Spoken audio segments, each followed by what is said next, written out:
예수님의 능력이 어떨까요? 탁월할까요? 탁월하지 않을까요?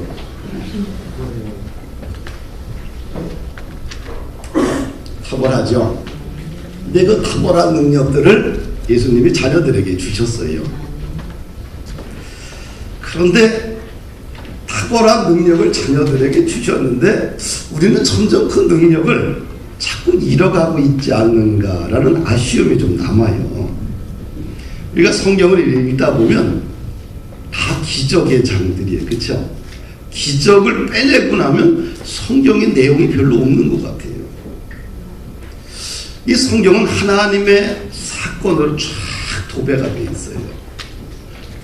그래서 성경을 읽게 되면 하나님과 관계된 모든 것들을 우리가 보게 되면 우리의 이성과 또 우리의 이런 과학적 지식과 경험이라는 산물로 비춰보게 되면 이해할 것들이 별로 없어. 그렇죠? 다 이해가 됩니까? 근데 이것은 우리가 믿으면 이해가 되는데 믿지 않으면 전혀 이해가 안 돼요. 다 왜? 성경은 다 기적으로 능력으로 다 도배되어 있어요. 그것이 성경이다. 우리가 예수님의 우리의 모습을 보게 되면 볼품이 전혀 없어요. 그렇죠? 그런데 그 예수님 앞에 뭐가 있어요? 신약을 읽다 보면, 사복음서를 읽다 보면 예수님은 능력의 소유자였어요. 예수님의 인간적인 그런 모습에 대해서 기록되어 있는 것은 이사야서밖에 없습니다. 그러니까 이사야서는 예수님이 태어나기 전 600년 전의 선지자예요. 메시아가 이 땅에 오게 되면 어떤 외모를 갖고 있느냐, 그것이 이제 이사야 53장에 나와 있는데, 예수님의 모습을 보면 연한 순 같고 마른 땅에서 나온 뿌리 같다. 연한 순 같다. 연한 순 같으면 어떻게 돼요? 매갈이 없어. 그렇죠? 마른 땅에서 나온 뿌리 같다. 마른 땅에서 올라와 봤자 어때요? 이게 보면 이쁘지가 않아. 그렇죠? 마른 땅에서 나온 뿌리나 이 줄기를 보게 되면 다 삐뚤어져 있고 그냥 앙상해요. 그런 모습. 근데 고운 모양도 없어. 고와야 되잖아요. 고운 모양도 없고 좀 인물이 살려면 풍채도 있어야 되는데 풍채도 없고 흥무할 만한 아름다움도 없고 멸시와 간고와 질고를 겪었다. 멸시와 간고와 질고, 이것이 이 땅에 오신 인간 예수님의 모습이에요. 그래서 사람들도 그를 귀하게 여기지 않는다. 왜? 폼 자체가 귀해 보이지가 않아요. 예수님은 이 땅에 왕 중에 왕으로 오셨는데 그 예수님의 외모를 보게 되면 품위가 전혀 없어요. 휘황찬란히 치장한 것도 없고요. 그러나 장군의 모습이 아니라 길바닥에서 헤매는 집시 정도의 수준밖에 안 됩니다. 집시를 보고 야, 아름답다, 귀하다, 존귀하다 여길 사람이 거의 없지요. 예수님이 이런 모습으로 오셨어요. 그런데 왜 이런 모습으로 오셨을까? 저 폼나게 오시면 많은 사람들이 와 하고 달려들 텐데 한 번에 이 지구촌을 갖다가 쓸어버릴 텐데, 그렇죠? 근데 가장 초라한 모습으로 집시 정도의 이하의 수준으로 오셨어요. 왜? 이 땅의 모든 사람들에게 희망을 선물하기 위해서 가장 아름답지 못한 모습으로, 가장 연약한 모습으로 이 땅에 오시게 된 거죠. 그렇지만 예수님은 외모는 초라했지만 그 내면은 어떨까요? 초라하지 않죠. 그 내면에는 하나님의 나라 우주를 담고 있었어요. 모든 사람을 그 마음에 담고 있었지요. 그래서 이게 중요한 것은 외모도 중요하지만 이 내면이 뭐로 채워졌느냐, 이게 참 중요하다. 그래서 마음에 무엇으로 가득 채워져 있느냐, 이 씨앗, 그 씨앗이 그 사람의 본질이 아니겠어요? 그래서 씨앗이 쭉쟁이면 안 되잖아요. 병들었으면 안 되잖아요. 죽어 있으면 안 되잖아요. 우리가 씨앗은 어떤 씨앗을 갖다가 심습니까? 좋은 씨앗, 병들지 않고, 그렇죠? 그리고 씨앗이 아주 견실하고 빛깔도 좋고 이런 것을 땅에 심어야지만 그 씨앗을 통해서 그 다음에 자라서 열매를 열게 되는 거예요.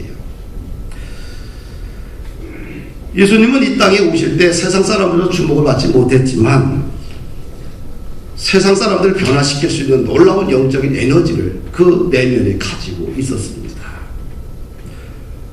그래서 예수님이 초라하지만 그분이 말씀하면 변화를 이끌어냈죠. 그래서 그분이 가는 곳에는 항상 기적이 동반된 것을 봅니다. 12년 동안 혈루병으로 앓았던 여인이 있죠. 12년 동안 혈루병을 앓다 보니까 어떻게 돼요? 여인으로서 당시에 수치스럽겠지요. 그리고 병을 고치기 위해서 얼마나 노력을 했겠어요. 그런데 병을 고치기 위해서 많은 병원도 다녔지만 안 났어요. 그리고 오히려 병은 더 중해졌어요.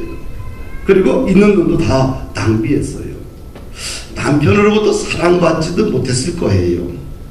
또 정서적으로, 또 경제적으로, 또 미래도 다 절망밖에 없지요. 근데 이 여인이 희망이라는 건 하나도 없어요.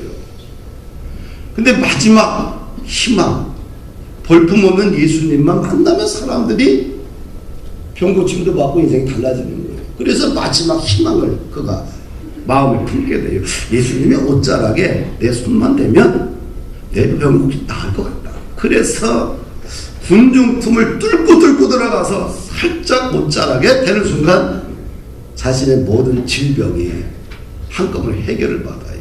근데 예수님은 자기 옷자락에서 능력이 나가는 것을 압니다. 그랬더니 그 여인이 이실직고로 해요. 내가 그랬습니다. 그 여인에게 예수님이 이런 얘기를 해요. 딸아, 내 믿음이 너를 구원하였으니 평안히 가라. 내 병에서 놓여 건강할지어다. 예수님의 이 말 한마디가 얼마나 멋있어요. 이 여인의 믿음을 가지고 자신의 병을 고침받았는데 이 여인을 향해서 예수님은 구원의 은혜도 선포했고, 그렇죠? 마음을 평안히 갖고 돌아가는 거예요. 육신의 질병도 고침을 받았고. 할렐루야. 하여튼 예수님은 만나게 되면 사람들이 다 놀라운 역사가 일어났다는 얘기죠. 회당장에게 딸이 있는데 12살이에요.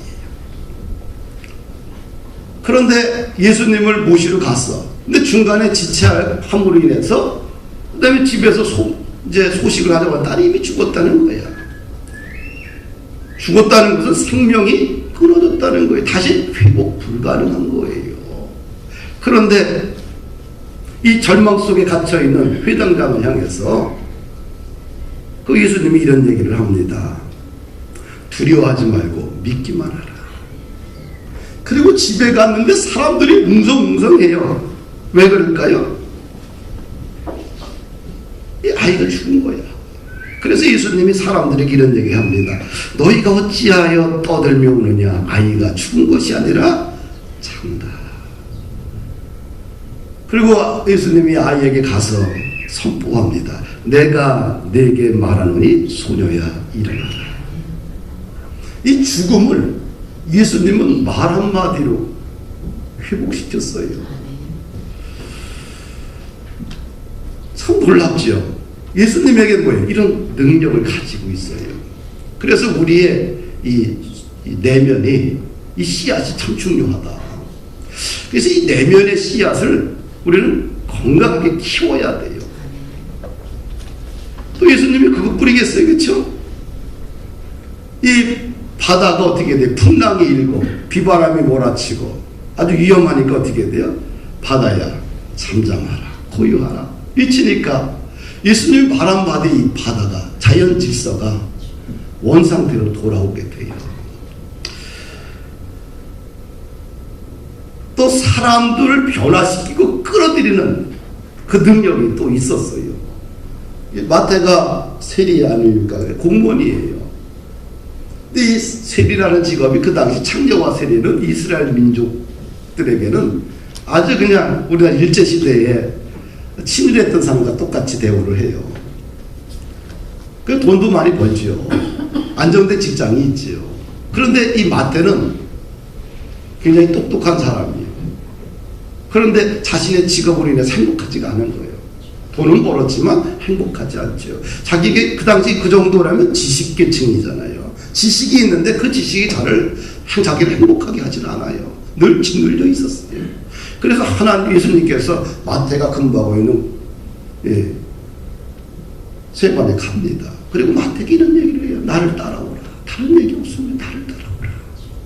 그 한마디에 듣고 마태는 그 자리에 벌떡 일어나서 예수님을 즉시 쫓았다. 그리고 그날 예수님과 제자들을 다 초청하고 자신의 이 세리 친구, 세상 친구들 다 초청을 해서 잔치를 벌여요. 그 잔치는 뭐냐면 마태가 결단의 장소겠죠. 나는 지금 이후로 세리로 살진 않겠다. 과거를 청산하고 또 자신이 부정투자했던 것을 이웃에게 환원하고 나는 지금부터 예수 그리스도의 제자로 살겠다. 선포식이었죠.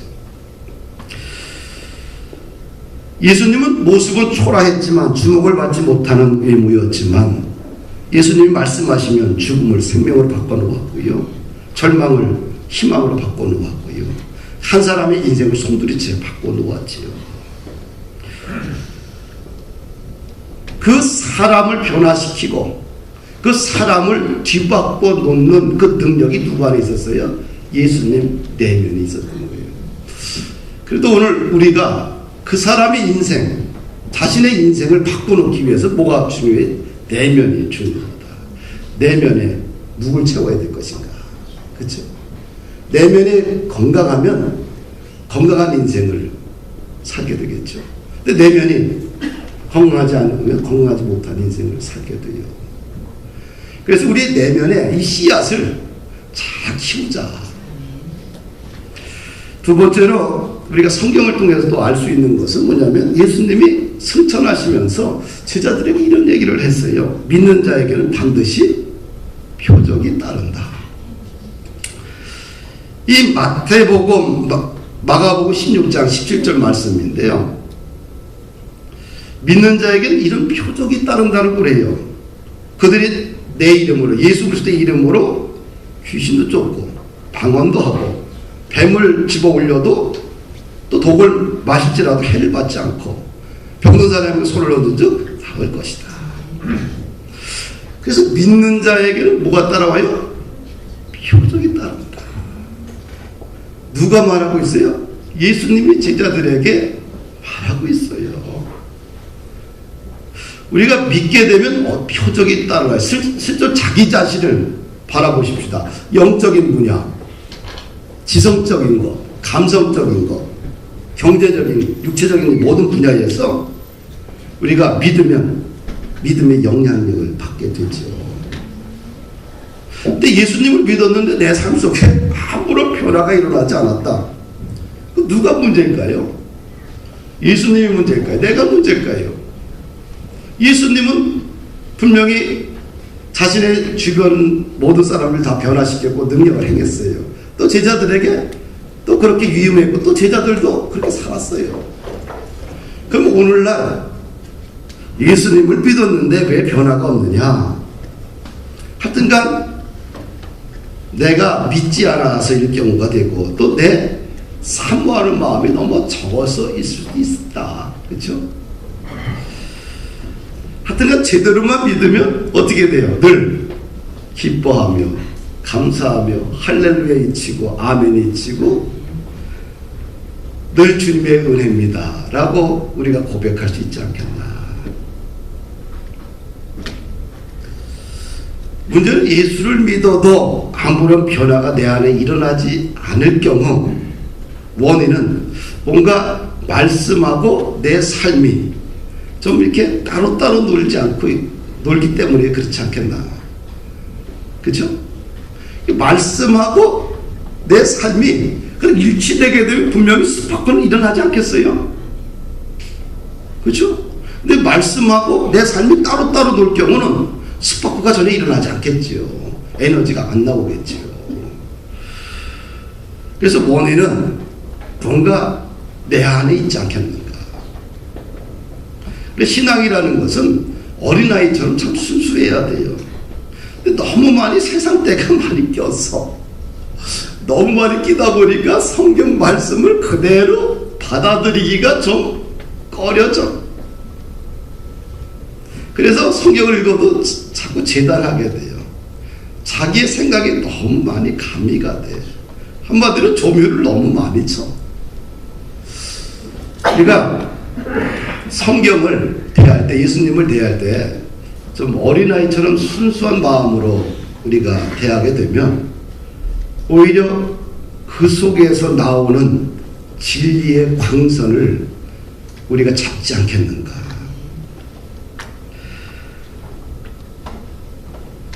오늘날 마지막 미전도 종족이 누군 줄 아십니까? 마지막 미전도 종족. 어떤 사람들이 그래요. 목사라고. 그거 맞는 것 같아. 그래요.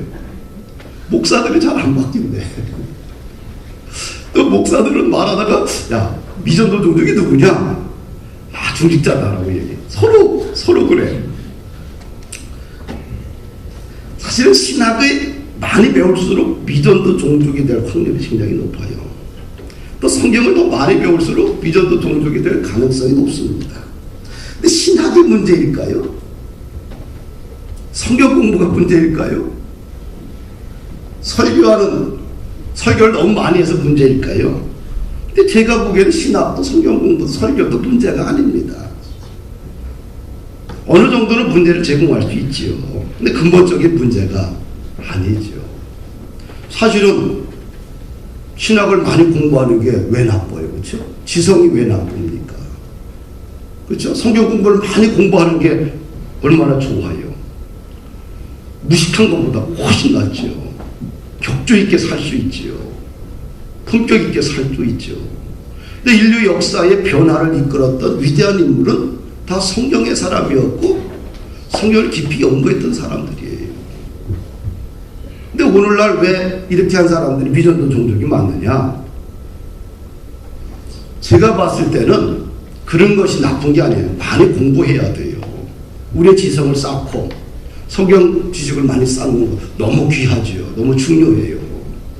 근데 제가 보는 관점은 이 지성을 쌓는 만큼 하나님의 능력을 너무 과소평가하지 않느냐. 여기에 문제가 있지 않는가라는 생각을 갖습니다.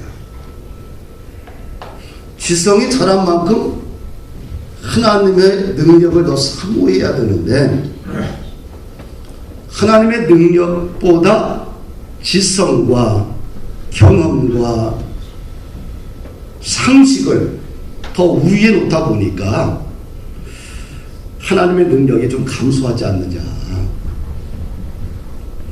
여기서 근본적인 문제가 발생한다고 저는 생각을 합니다. 그래서 바울이 갈라디아 교인들을 향해서 어리석도다 갈라디아 교인들아 이렇게 이야기를 해요. 왜 그래요? 이들은 그런 율법으로 돌아가려고 그래요. 믿음으로 은혜로 능력으로 구원받았는데 구원받고 나서 이게 뭔가 좀 허접하다. 뭔가 허접해 보인다. 우리 다시 율법을 연구해서 율법대로 살아야 된다. 그래서 바울 사도가 율법으로 돌아가는 이들에게 천박한 초등학문을 가지 말라. 이렇게 권고하고 있죠. 율법 자체가 나쁜 건 아니지, 그렇죠? 근데 율법을 하나님의 능력과 은혜보다 율법을 더 맹신하기 때문에 그게 문제겠죠. 세 번째 우리가 또 생각해 볼 것은 뭐냐면 하나님의 능력을 이제는 좀 믿고 받아야 되지 않겠느냐. 할렐루야. 지성과 감성과 의지 가지고는 이것만으로는 한계가 있다. 이후에 뭐가 있어야 돼요? 성령의 은혜가 기름 부어져야 돼요. 요거만으로는 인간적으로 굉장히 훌륭해요. 지성이 있지요. 감성이 따뜻하지요. 의도 대단하지요. 세상적인 눈을 봤을 때는 완벽해. 그러나 이거 가지고 하나님의 일, 변화를 일으키기는 좀 부족하다. 이 위에 뭐가 있어요? 성령의 능력이 임재해야 돼요. 그래서 하나님의 능력을 받으라, 성령 충만 받으라. 이 말은 뭐예요? 예수의 영으로 채우라, 이런 말이에요. 그래서 제자들에게 예수님이 부탁을 해요. 너희들이 예루살렘 성을 떠나지 말고 하늘에서 내리는 그것을 기다려라. 그것이 뭐예요? 성령이라고 하는데 성령이 뭔지 모르잖아요. 그래서 그 예수님 말씀을 붙들고 그렇게 기도합니다. 예수님이 이런 얘기를 해요. 오직 성령이 너희에게 임하시면 너희가 권능을 받고 예루살렘과 온 유대와 사마리아 땅까지로 내 증인이 되리라. 성령이 있다는 거예요. 성령이 너희에게 임하면 뭐가 찾아와요? 권능, 능력. 권능, 능력이 주어진다는 거죠. 이 권능과 능력을 갖다가 헬라어로 두나미스라고 해요. 그렇죠? 두나미스 뭐 이런 얘기들 우리 많이 포스터에서 많이 보잖아. 그렇죠? 그렇죠? 뭐 이 두나미스라는 게 능력, 권능 이 말이에요. 하여튼간 성령이 임하게 되면 능력이 찾아온다. 그 능력을 가지고 복음의 증인이 되라는 말씀이지요. 세계를 불사는 영적 거장인 조나단 에드워드는 진정한 성령의 사역에는 이런 표시가 따른다고 그래요. 첫째로 보게 되면 예수에 대한 큰 존경심을 불러일으키는, 이 존경심이라는 이 단어가 우러러 받들다는 얘기 아닙니까? 그렇죠? 성령의 능력이 우리 가운데 임하게 되면 우리가 어떻게 바뀌냐? 예수님을 존경한다는 거예요. 우러러 받들어 모신다는 거예요. 존경한다는 거예요. 이런 표시가, 표정이 개인에게, 공동체에게 일어난다는 거죠. 두 번째로 사탄의 왕국에 대항하여 일한다는 거죠. 사단을 대적한다는 거예요. 왜? 하나님의 영과 사단의 영은 함께 갈 수 없죠. 그 다음에 어둠과 빛이 함께 우리가 갈 수가 없듯이 마찬가지입니다. 또 사람들이 성령이 임하게 되면 성경에 대한 큰 존중심을 갖는 거예요. 성령이 임하게 되면 성경을 소중하게 여기고 성경을 사랑하게 되고 성경을 열심히 읽는다는 거예요. 그래서 성령이 임한 사람들은, 그 사람들은 항상 뭘 사랑해요? 성경을 사랑하는 거예요. 성경을 읽는 거예요. 그럼 내가 성경을 등한시하고 안 읽고 그냥 일주일을 가도 안 읽는다. 제가 봤을 때는 성령이 임재하지 않아서 그래요. 성령이 임하게 되면 성경을 사모하게 돼요. 그리고 성령이 임하게 되면 사람들을 진리로 이끈다고 그래요. 그럼 어떻게든지 저 사람의 영혼을 진리로, 생명으로 이끌기 위해서 최선을 다한다고 그래요. 제가 어제 한 번도 보지 못한 젊은이들 주례를 했어요. 그래서 토요일날 밤에 도대체 얘네들이 무슨 학교를 나왔는지, 종교적 배경이 뭔지는 알고 주례를 가야 될 거 아니에요. 그래서 이제 중간에 역할했던 사람에게 물었어요. 도대체 얘네들이, 젊은이들이 어디 학교를 나왔고 양가지 뭔지는 알고 주례를 해러 가야지. 그래서 토요일날 전화를 해서 물어보고 어제 주례를 하고 왔는데요. 간단해요. 이제 주례 이제 끝나고 나서 밥 먹다가 이제 아는 거죠. 하여튼간 뭐 무조건 양가 집안이 다 불교에 아주 열심인 집안들이었어요.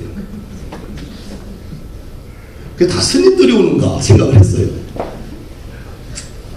그래서 예배를 이제 주례를 하기 전에 여기는 서로, 나는 목사고 서로 종교적인 배경이 다르지만 종교적인 어떤 뭐 모임으로 모인 게 아니고 이 젊은 두 남녀들 축복하기 위해서 왔기 때문에 여러분들 혹시 기독교식으로 하나님 얘기하게 돼도 불편해하지 마십시오. 우리 축복하기 위해서 온 거니까. 그리고 이제 진례를 했는데요.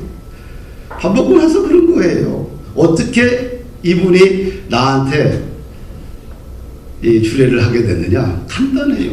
아들이 경실에 입원했대. 시술하러. 그런데 미리 그 신부 아버지가 아파서 병원에 입원하고 있는 거예요. 그래서 아들 때문에 병원에 갔는데 이틀 같이 있었대. 거기에 그 분이 있어서 그분을 전도했다는 거야. 그 여자 권사님이. 이틀 같이 있었대. 그리고 나서 그 여자분을 전도해서 교회를 모셔온 거예요. 얼마 안 돼요, 기간이. 그런데 그 남편이나 여자는 어떻게 돼요? 그냥 불교에 심취했어요. 그냥 대충이 아니라 경전도 많고, 그냥 열심히 가서 불교 경전 연구하고, 1년에 한 번 가는 게 아니라 매주 가면서. 근데 양가 집안이 다 그런 거예요. 그래서 여자 집안이 예수를 믿고 어떻게 했냐. 모든 불교와 부적 같은 거 다 버리고 예수를 믿었어요. 그런데 시어머니가 권사님이요. 그런데 아들 며느리와 온 집안은 철저한 불교 신도예요. 그래서 전혀 예수란 예자도 안 들어가는 그런 부부였는데 그 이틀 같이 병실 쓰면서 전도해갖고 한교회 수린해서 그 가정이 다 복음화됐고, 그러면 우리 가정 자녀 결혼하는데 목사님 모시고 해야 되겠다. 그래서 할 사람이 없어서 나를 부른 거예요. 할렐루야. 하여튼간 그래서 예식을 재미나게 잘했습니다. 행복하게 했어요. 성령이 임하게 되면 어떤 현상이 있냐? 사람들을 어떻게든 진리로 이끌려고 한다는 얘기지요. 그리고 하나님과 사람에 대해서 사랑의 연구를 한다는 거예요. 그러니까 성령이 임하게 되면 사랑의 사도가 될 수밖에 없다. 율법과 복음의 차이가 어떨까요? 똑같은 거예요. 뭐 복음은 다른 언어고 율법은 다른 언어입니까? 율법과 복음은 다 같아요. 예수 그리스도의 십자가는 사랑과 용서라는 두 기둥으로 이렇게 세워져 있거든요. 용서가 빠져도 사랑이 빠져도 십자가는 무너지는 거예요. 십자가는 예수님의 사랑과 용서예요. 그러니까 사랑과 용서가 들어가면 복음이 돼요. 빠지면 율법이 돼요. 원리는 맞아. 율법주의자들은. 그리고 사람이 잘못된 걸 잘 지적해. 판단하고 정죄해. 맞아. 그런데 결국 사람을 못 살려. 그런데 복음은 뭐예요? 이 사람이 잘못된 거 알아. 받아줘서는 안 될 사람이요. 그렇지만 십자가의 눈을 보니까 이 사람도 구원받아야 되고 불쌍한 사람이요. 부모죠. 그래서 생명을 살려내는 거예요. 할렐루야. 그래서 이 하나님의 능력을 받게 되면 지성과 감성과 의지의 그 한계를 뛰어넘는다는 거죠. 그래서 성령님이 충만하게 임재하게 되면 우리가 어떤 현상이 나냐? 확신이 생겨요. 그리고 중간에 대충 끝내지 않아요.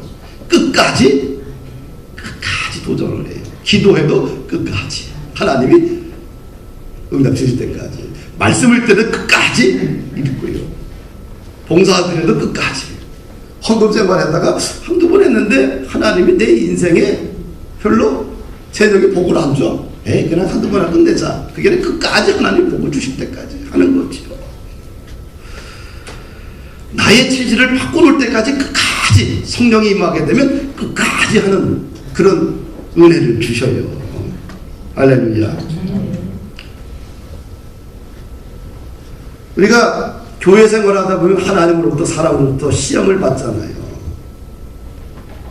그 시험은 왜 주냐? 성령의 사람은 어떻게 해석하냐? 내가 이 시험 끝에 정금같이 나올 것이다.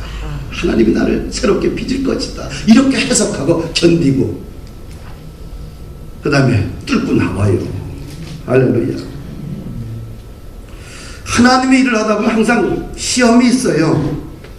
근데 시험, 우리가 교회를 다니다가 마음 접어서 꼭 시험이 항상 뭔가 불타오를 때 그 시험이 찾아와요. 그때 내가 가짜인지 진짜인지를 구분할 수 있는 시험 보는 날이에요. 그때 꺾여서는 안 된다. 할렐루야. 그 시험을 통해서 가짜에서 진짜로 우리가 발돋움하는 거거든요. 그렇죠. 우리가 학생들이 보면 중간고사, 기말고사가 있어요. 중간고사, 기말고사를 잘 봐야지만 그 다음에 인정받잖아요. 항상 우리가 예수 믿는다는 것은 시험이 있다. 그 시험을 통해서 나는 꺾여서는 안 된다. 그걸 반드시 그 시험을 이겨야 돼요. 시험을 잘 치러야 돼요. 그래야지 내가 진짜로 거듭나지 않겠는가. 누가 주님과의 관계에서 옥합을 깰 수 있느냐? 아무나 깨는 게 아니에요. 아브라함은 25년 후에 얻은 아들을, 독자를 갖다가 번제로 드렸어요. 이 옥합을 깬다. 자식을 옥합을 깬다. 아무나 깹니까? 누가 깨? 성령이 능력이 있으면 깰 수 있어요. 오늘날 자녀들 옥합 깨야 돼요. 그렇죠? 부모들 한 번은 그 옥합을 깨는 시간을 자녀들과 가져야 돼요. 안 그러면 그 자녀들 주님의 나라 이룰 뿐 전혀 안 됩니다. 누가 자기의 머리털을 빼가지고 예수님의 발을 닦는 그 옥합을 깰 수 있느냐? 아무나 가능합니까? 성령 충만하면 옥합 중에 옥합을, 그 이상을, 정 같은 것을 더 깰 수가 있어요. 할렐루야. 이 결단이라는 것은 우리가 성령의 능력이 임재할 때만이 결단이 일어나고 옥합을 깰 수가 있지요. 우리 기독교적인 언어 중에 늘 많이 사용하는 것이 뭐냐면 배가성장. 배가성장이라는 건 노력으로 충분히 가능해요. 우리 정도 지성인 그룹이라고 한다면은 그냥 내가 하는 10배는 가능해요. 인간의 노력으로. 그렇죠? 하나하나보다 얼마나 탁월합니까 우리 교인들이. 내가 봤을 때는 상당한 수준이에요. 그러나 성경에서 이야기하는 30배, 60배, 100배, 1000배, 만배라는 이 공식을, 성경의 공식을 우리가 받아들일 때는 이것은 인간의 상식 밖이기 때문에 노력 갖고 안 돼요. 이것은 성령의 능력, 두나미스만이 가능한 거예요. 할렐루야. 예루살렘 교회가 단기간에 엄청나게 성장했죠. 5,000명, 3,000명씩 막 들어왔어요. 단순하게 안지명이 고쳤기 때문에, 베드로가 설교를 탁월하게 했기 때문에, 그것 때문에 5,000명, 3,000명씩 들어왔을까요? 노예요. 성령이 임하니까 들어온 거예요. 그래서 사람이 몰려오고 돈이 몰려오고 인재들이 몰려온 거예요. 할렐루야. 마찬가지죠. 우리 일터도 열심히 일하면 10배 정도, 20배 정도까지는 우리가 세울 수 있어요. 그런데 30배, 60배, 100배 그 이상 우리 일터를 성장시키기 위해서는 사실은 내 힘이 아니라 성령의 능력만이 가능하다는 얘기지요. 할렐루야. 오늘 말씀은 아주 간단한 얘기죠. 열왕기상 18장 이야기는 아주 간단한 얘기예요. 당시 이스라엘 땅에 3년 동안 가뭄이 들었죠. 근데 아합 왕은 어떻게 그 책임을, 나라가 3년 동안 가물이 들었기 때문에 얼마나 어렵고 힘들겠어요. 이 책임을 누구에게 돌려야 돼? 그렇죠? 통치권자는 그 책임을 누구에게 돌렸어요? 엘리야에게 돌린 거예요. 엘리야 때문에 이스라엘 땅에 가뭄이 들었다. 그래서 엘리야가 아합 왕에게 선전포고를 하는 거죠. 뭐라고 선전포고를 하냐? 갈멜산에서 그럼 당신이 바알 선지자, 이방 선지자 450명과 나와 한번 싸워보자. 가뭄의 원인이 우상 숭배인지 아닌지 하나님의 심판을 우리가 한번 기다려보자. 그러면서 제시를 했어요. 그래서 제시하는 방법이, 바알 선지자, 너희들은, 이방 선지자들은 또 나는 어떻게 하느냐? 장작을 쌓아놓고 그 위에다가 송아지를 각을 떠서 놓고 하늘에서 불이 내서 타오면 그게 진짜 신이다. 그래서 먼저 바알신이 해요. 그런데 바알이여 바알이여 응답하소서. 아침부터 정까지 해도 응답이 없어. 그래서 엘리야 선지자가 뭐라고 그래요? 야, 네 신이 지금 잠자고 있나 보다. 외출했나 보다. 졸고 있나 보다. 깨워라. 그래서 또 정오부터 자기의 몸에 할복을 하면서 칼을 대면서 자위를 하면서 피가 낭장 가운데 외치는 거예요. 바알이여 바알이여. 응답이 없는 거예요. 왜? 죽은 신이니까. 그 다음에 이제 그러면 내가 할게. 그래서 이제 엘리야 선지자가 제단을 쌓아놓고 그 다음에 또랑을 깊이 팝니다. 그리고 더 하나 얹어요. 물을 충분히 부어라. 물을 흠뻑 부어서 또랑이 넘치도록 물을 부었어요. 그리고 나서 기도해요. 여호와여 여호와여 응답하옵소서. 기도할 때에 하늘에서 불이 내려서 재물을 다 태우고 또랑의 물까지 다 태워버렸어요. 할렐루야. 사랑하는 여러분들, 이 사건은 우리가 이 사건을 우리가 보면서 이것을 우리의 지성으로 또 우리의 감성으로 의지적으로 이것을 해석할 수 있을까요? 거의 불가능한 얘기들이죠. 이것은 우리의 인간의 이성을 뛰어넘는 그런 상상 밖의 놀라운 일들입니다. 이렇게 성령의 사역은 하나님의 능력이 동반된다는 거지요. 그리고 반드시 믿는 자에게는 이런 기적의 역사가 일어난다. 이렇게 우리 이성과 감성과 지성과 의지력을 뛰어넘는 성령의 놀라운 역사 속에는 이 두나미스를 통해서 30배, 60배, 100배의 놀라운 일들이 일어나지 않겠는가. 그러면서 이 18장에 이게 후반전에 들어가면 그 당시 왜 이 갈멜산이 영적 전투를 했느냐? 문제는 하나지요. 문제는 뭐냐면 이스라엘 땅에 비가 3년 동안 오지 않았어요. 그래서 엘리야 선지자가 뭐라고 하냐면 이 왕에게 올라가서 먹고 마시라. 큰 빗소리가 곧 있을 것이다. 아니 하늘에 뭔가 구름이 있어야 그 얘기를 하는데 3년 동안 비가 오지 않은 하늘이 무슨 큰 비가 내리겠습니까? 아무나 그 소리 할 수 있겠어요? 그리고 나서 엘리야는 산에서 기도합니다. 머리를 무릎 사이에 집어넣고 하나님께 기도해요. 그리고 사환에게 제자에게 말합니다. 저 하늘에서 무슨 징조가 있느냐? 6번 가도 사환이 그래요. 제자가 아무런 징조가 없습니다. 또 한 번 갔다 와라. 7번째 갔더니 사환은 내게 하늘 저 끝에서 손바닥만한 구름이 보입니다. 딸딱 일어나서 사환에게 말해요. 야, 너 빨리 가서 왕에게 이야기를 해서 지금 큰 비가 내리니까 마차타고 빨리 내려가라. 이 구름 한 조각 보고 큰 비가 올 것이고 빨리 내려가라 이야기를 했어요. 큰 비가 내렸어요. 할렐루야. 그리고 왕은 마차 타고 달려갔는데 엘리야는 뭐예요? 도착지에 더 먼저 가 있어요. 축지법을 썼죠. 우리 인간이 이적으로 가능할까요? 가능하지 않아요. 우리가 성령이라는 사역은, 능력은 우리 인간의 이성과 지성과 감성과 의지적으로 경험의 한계를 뛰어넘는 사건이야. 그렇기 때문에 우리가 기도하는 거죠. 성령님 도와달라고.